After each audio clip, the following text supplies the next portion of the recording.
ABC, Dave here in Texas. Thought I'd enter Adam's contest, which is it's called 350 subs. He I think is on around 312 or something like that right now. And he had a good question. He just wanted to know, it was an easy question, what is the last 7 albums that you listened to? And I kind of like the question, so I thought I would enter. He's a new member to me. I heard about him through Elliot Cruz's. He entered the contest as well, so I heard about Adam through that. Adam's name on the YouTube channel is called Record Krate, and he has some record stores in Raleigh, North Carolina, and I think he has some other stores in that area. But yeah, I thought I would enter his contest, and I'll leave a link below in case you would like to do the same. Like I said, it's a pretty easy contest to answer. So let's get started. This is one I listened to last night. This album is on a crypto gramophone. This album is called Bone Structure, and one of the reasons I listened to it is that I had a friend that sent me a link of one of the guys that plays on here. His name is G.E. Stinson, and he also used to play guitar for Shadowfax. This is one of their albums. I like the album cover, sort of watercolorish. And I think this is one of the first ones I picked up by them, and I tend to like this album the best. I think you might describe these Shadowfax albums as sort of chamber music, and you know, it has maybe a tinge of you know, world overtones, but really it's just kind of more chamber oriented. But now this album here though is more improvised, and on it G.E. Stinson, who plays the guitar, sort of plays a prepared type guitar, and he rechannels it and everything to come up with all these different textures and everything, and then the band, the rest of the members in the band, you know, combine their musical talent to you know, form songs around it. Like I said, it's mostly improvised. It has Greg Bendian on a drum set, glockenspiel and piano, Jeff Gaithier on electric and acoustic violin, and Stuart Liebig on contrabass guitars, and then Stinson plays electric guitar, dobro, and implements, which is just the way he channels his guitar through. But yeah, a pretty good album if you like improvisation and stuff more experimental. This is another album that I've been listening to lately. This is Spring's one and only album, I think. It's called just self-titled, and I never could make out the cover of it, but that's a British soldier there on the front cover. And it's a trifold. It opens like this. And they were an early proto-prog, I guess you might say early prog progressive band from Britain. And it also comes with like a little sleeve in it, like a regular album. This is the sleeve to it. And I believe this album came out in, here's the full thing right here. I believe the album came out in 1971, somewhere around that time frame. But and I've got it also in a little case like this, because this album cover here is a little bit too big to play in my, or stick in my regular case. But at any rate, it's on our Karma Records, and if you like progressive rock and things of that nature, and another reason I like this is that their lead singer has a real unusual voice. But I like his voice, And if you also like Mellotron, like a lot of the early bands like Genesis and you know, King Crimson, Emerson, Lake and Palmer, if you like that Mellotron sound in there, they use that on this album as well. So yeah, they use general lineup of instruments: lead guitar, bass, drums, glockenspiel, piano, organ, and Mellotron. So yeah, nice album.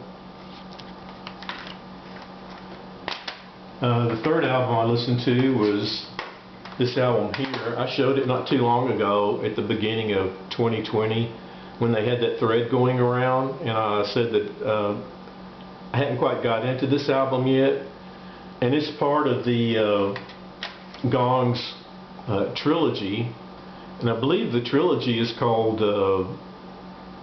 Teapot Trilogy or something like that. Gong's Teapot Trilogy. This is the second album in that trilogy. I haven't got the first one yet, but they're both of these are really good.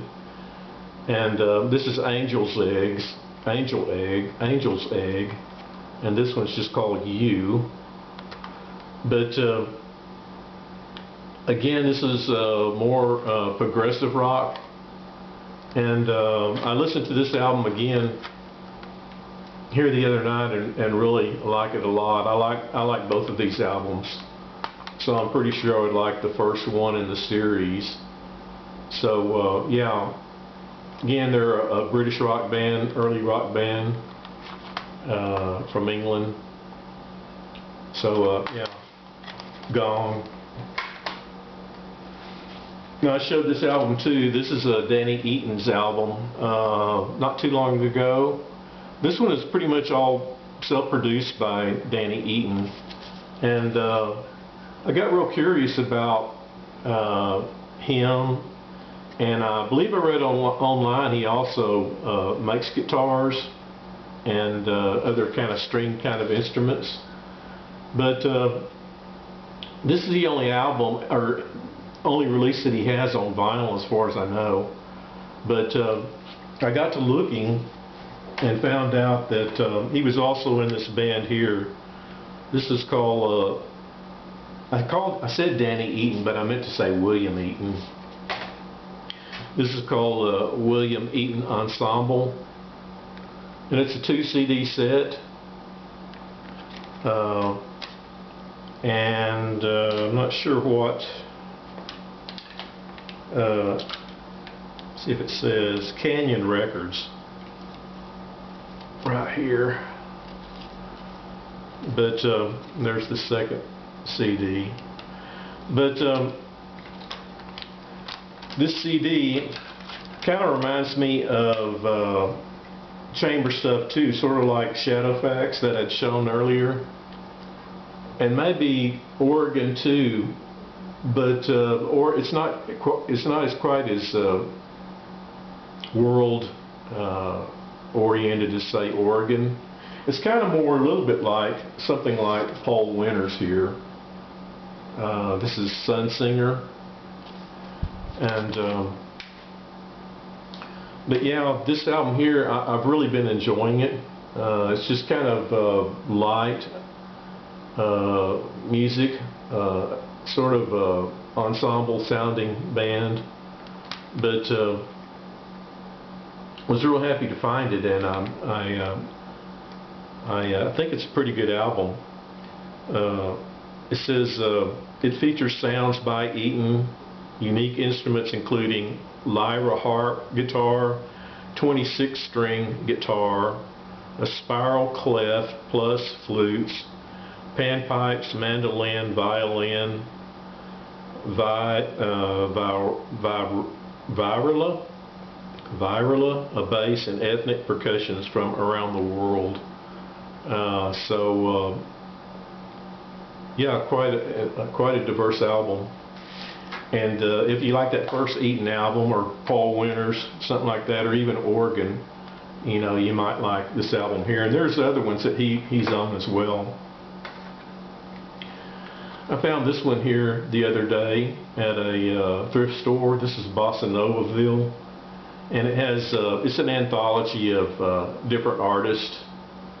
And when I bought it, the lady at the counter said, "What is this? A dance music type CD or whatever?" And I said, "Well, yeah, kinda."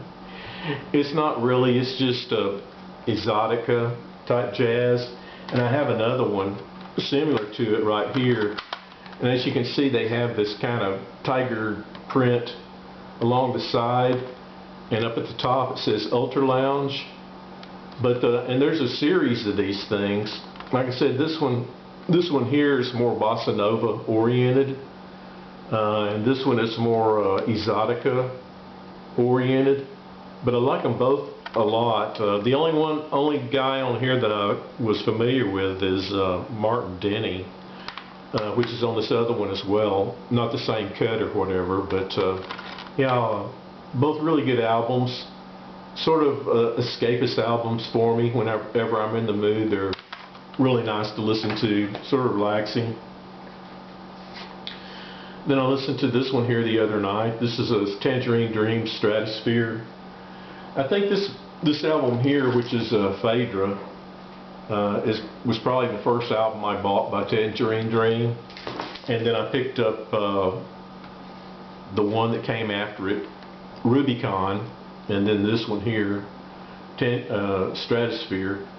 And I picked this one up because the music on it reminded me of that film by Fredrickson, I think is his name, or something like that. I believe he was the same guy that did The Exorcist. But he did a film called Sorcerer, which is a remake of a film called The Wages of Sin. And I've seen both films, and I tend to favor the one called Sorcerer, even though that title's a little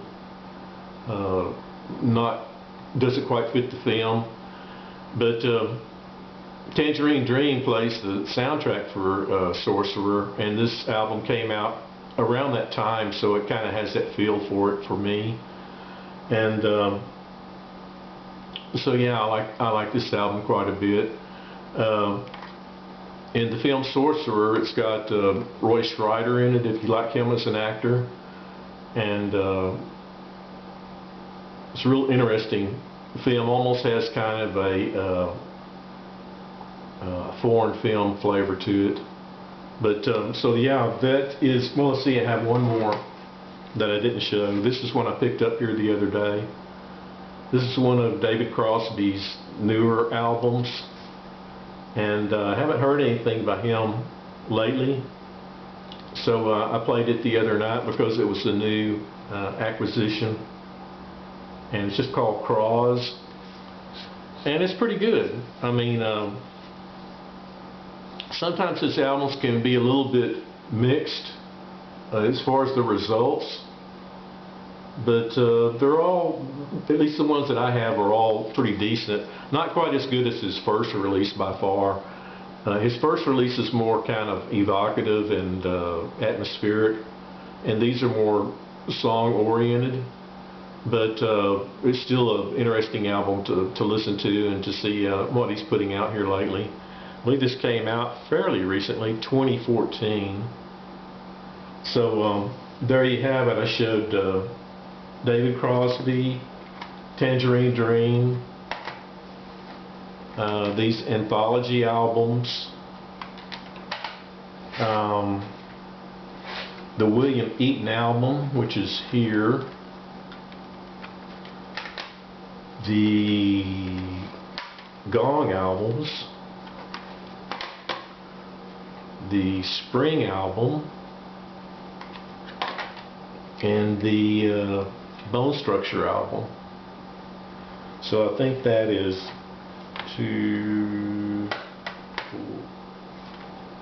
I think that's right. I think I got them all.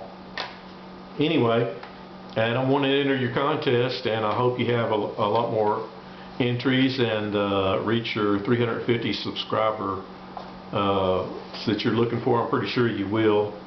So it's fun to enter, and good luck with it.